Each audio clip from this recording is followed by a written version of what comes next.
ان الحمد للہ والصلاة والسلام علی رسول اللہ صلی اللہ تعالی علیہ وآلہ وسلم اما بعد فاعوذ باللہ من الشیطان الرجیم بسم اللہ الرحمن الرحیم وَلَقَدْ يَسَّرْنَا الْقُرْآنَ لِلذِّكْرِ فَهَلْ مِن مُدَّكِرٍ بلا شبہ یقیناً ہم نے قرآن مجید کو سمجھنے کے لیے بالکل آسان بنا دیا ہے، کیا کوئی ہے جو اس سے نصیحت حاصل کرے۔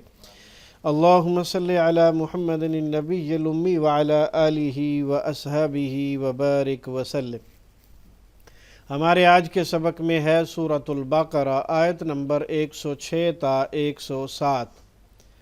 آیت نمبر 106 میں اللہ سبحانہ و تعالی ارشاد فرماتے ہیں، ما ننسخ من آیت او ننسها نأت بخیر منها او مثلها الم تعلم ان اللہ علی کل شیء قدیر۔ جو بھی آیت ہم منسوخ کرتے ہیں یا اسے بھلا دیتے ہیں، اس سے بہتر یا اس جیسی اور لے آتے ہیں۔ کیا تو نے نہیں جانا کہ بے شک اللہ ہر چیز پر پوری طرح قادر ہے۔ آیت نمبر 107، الم تعلم ان اللہ لہ ملک السماوات والارض وما لکم من دون اللہ من ولی ولا نصیر۔ کیا تو نے نہیں جانا کہ اللہ ہی ہے جس کے لیے آسمانوں اور زمین کی بادشاہی ہے، اور اللہ کے سوا تمہارا نہ کوئی دوست ہے نہ کوئی مددگار۔ یہ آیت ناسخ اور منسوخ کے حوالے سے انتہائی اہم ماخذ ہے۔ نسخ کا معنی ہے بعد میں آنے والے حکم کے ساتھ پہلے کسی حکم کو ختم کر دینا، جیسے پہلے بیت المقدس قبلہ مقرر ہوا، پھر بیت اللہ کی طرف منہ کرنے کا حکم ہوا، اور جیسے ہماری شریعت میں پہلی شریعتوں کے بہت سے احکام منسوخ کر دیے گئے۔ یہودی نسخ کے منکر تھے، اس لیے انہوں نے عیسیٰ علیہ السلام کو جھٹلایا کہ انہوں نے تورات کے بعض احکام کیوں منسوخ کیے۔ قرآن پر بھی انہوں نے اعتراض کیا کہ جب پہلا حکم اللہ تعالیٰ کا تھا اور درست تھا تو وہ منسوخ کیوں ہوا۔ اللہ تعالیٰ نے اس کے کئی جواب دیے۔ پہلا جواب یہ ہے کہ پہلا حکم در حقیقت ہوتا ہی اتنی مدت کے لیے ہے، پہلا حکم در حقیقت ہوتا ہی اتنی مدت کے لیے ہے جو اس حکم کے ساتھ ختم ہو گئی۔ نسخ اس مدت کے ختم ہونے کا اعلان ہوتا ہے۔ اس وقت تک وہ پہلا حکم عین حکمت تھا، بعد میں اس جیسے یا اس سے بہتر دوسرے حکم کی ضرورت تھی تو وہ جاری کر دیا گیا۔ کائنات میں ہر وقت اس کا مشاہدہ ہو رہا ہے، جیسے نطفہ سے علقہ، پھر مضغہ، پھر ہڈیاں، پھر جنین، پھر بچپن، جوانی، بڑھاپا، موت اور قیامت، سب نسخ ہی کی صورتیں ہیں۔ مختلف موسم بھی اس کی مثال ہیں، مثلا سردی، پھر بہار، پھر گرمی، پھر برسات۔ اسی طرح رات دن کا چکر اس کی مثالیں ہیں۔ طبیب کا مریض کے لیے ایک نسخہ تجویز کرنا، پھر نئی صورتحال کے پیش نظر دوسرا نسخہ تجویز کرنا بھی اس کی مثال ہے۔ اس کا مطلب یہ نہیں کہ پہلا نسخہ غلط تھا۔ ایک جواب اس اعتراض کا یہ بھی دیا گیا ہے کہ اللہ تعالیٰ اگر اپنا حکم منسوخ نہ کر سکتا تو وہ عاجز ٹھہرتا، چنانچہ فرمایا،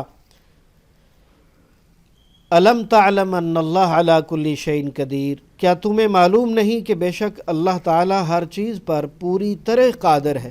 مزید فرمایا، الم تعلم ان اللہ لہ ملک السماوات والارض۔ کیا تمہیں معلوم نہیں کہ اللہ زمین اور آسمان کی بادشاہت کا مالک ہے۔ وہ بادشاہ ہی کیا ہوا جو پہلے حکم کی جگہ نیا حکم نافذ نہ کر سکے۔ اب ہم اس موضوع کے دوسرے پہلو کی طرف آتے ہیں کہ قرآن کے ساتھ قرآن منسوخ ہو سکتا ہے اور سنت بھی، اسی طرح سنت کے ساتھ سنت بھی منسوخ ہو سکتی ہے اور قرآن بھی، کیونکہ دونوں وحی الہی ہیں اور وحی الہی کے ساتھ وحی الہی منسوخ ہو سکتی ہے۔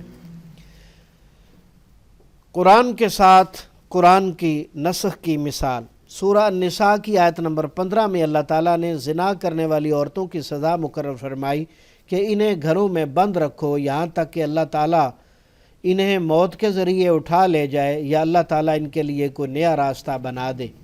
پھر سورہ نور کے شروع میں زانی مرد اور زانیہ عورت کو 100 کوڑے مارنے کا حکم دیا گیا۔ اس کی مزید تفصیل سورہ انفال کی آیت نمبر 65-66 اور سورہ مجادلہ کی آیت نمبر 12-13 میں بھی دیکھی جا سکتی ہے۔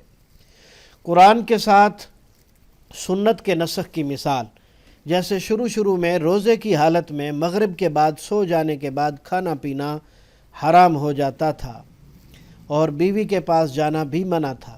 پھر اللہ تعالیٰ نے فرمایا سورہ البقرہ آیت نمبر 87، فَالْآنَ بَاشِرُوهُنَّ وَابْتَغُوا مَا كَتَبَ اللَّهُ لَكُمْ وَكُلُوا وَاشْرَبُوا۔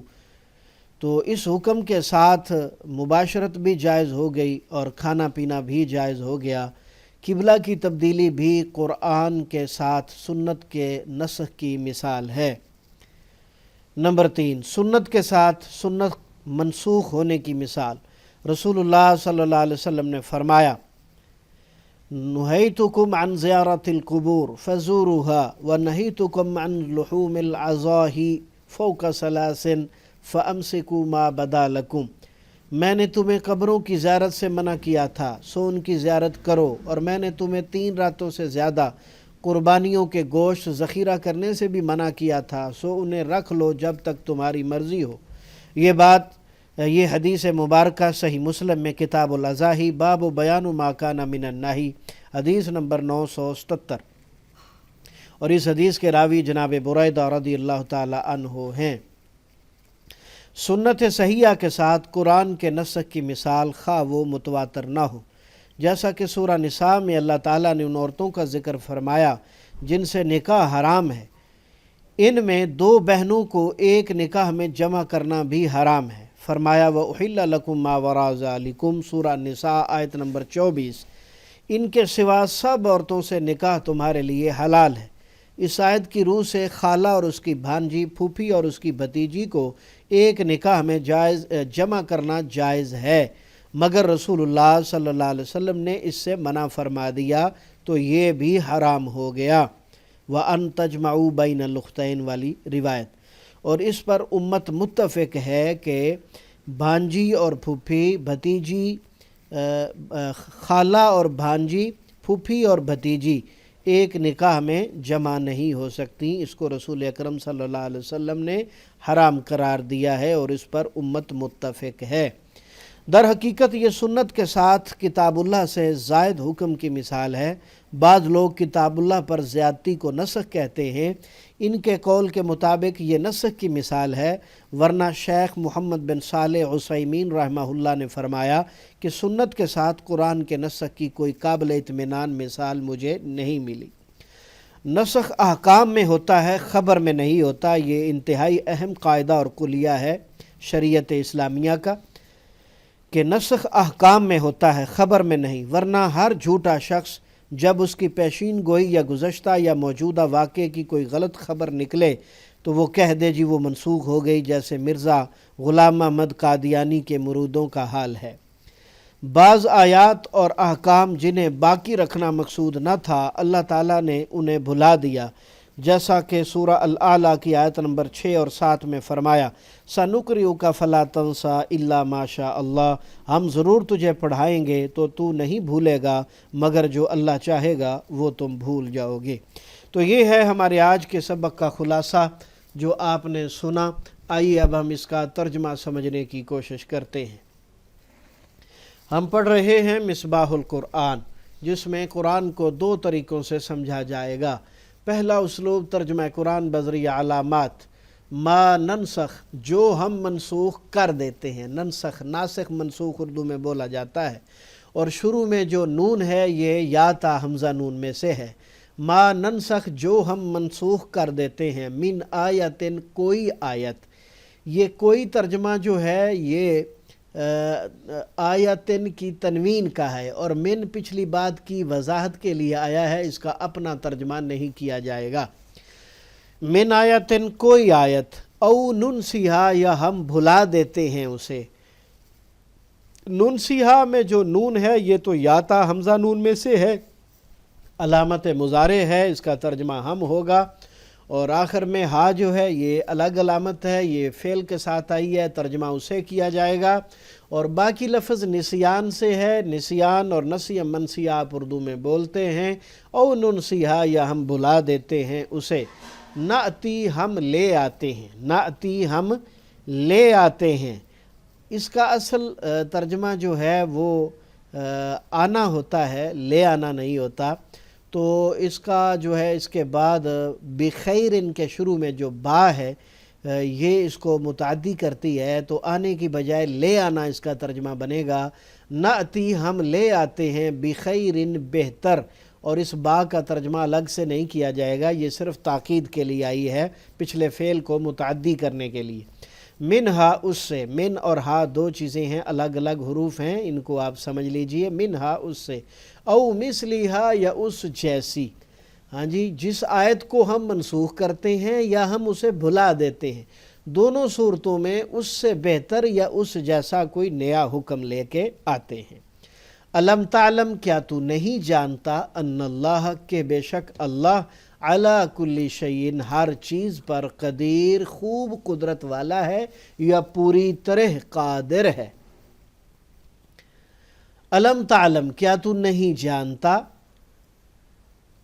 تعلم میں تا کا معنی تو ہے، باقی لفظ علم ہے، علم عالم معلوم اور تعلیم آپ جانتے پہچانتے ہیں۔ ان اللہ کے بے شک اللہ تعالیٰ لہو اسی کے لیے ہے، ملک بادشاہی السماوات آسمانوں کی والارض اور زمین کی۔ کیا تو نہیں جانتا کہ بے شک اسی اللہ کے لیے ہے آسمانوں اور زمین کی بادشاہت۔ وما لکم اور نہیں ہے تمہارے لیے من دون اللہ اللہ کے سوا، تو دون کا معنی سوا ہے، اور من یہاں بھی پچھلی بات کی وضاحت کے لیے ہے، اس کا اپنا ترجمہ نہیں کیا جائے گا الگ رنگ میں۔ من ولیین کوئی دوست، تو ولیین میں جو تنوین یعنی دو زیر آپ کو نظر آ رہی ہے، جسے ہم نے نیلے رنگ کا گول دائرہ لگا کر ہائی لائٹ کیا ہے، تو اس کا ترجمہ کوئی ہے۔ تنوین جب عام کا مفہوم دیتی ہے تو اس میں کوئی کسی یا ایک ترجمہ کیا جاتا ہے، اور من جو ہے وہ پچھلی الفاظ کی وضاحت کے لیے آیا ہے، اس لیے اس کا اپنا ترجمہ نہیں ہوگا۔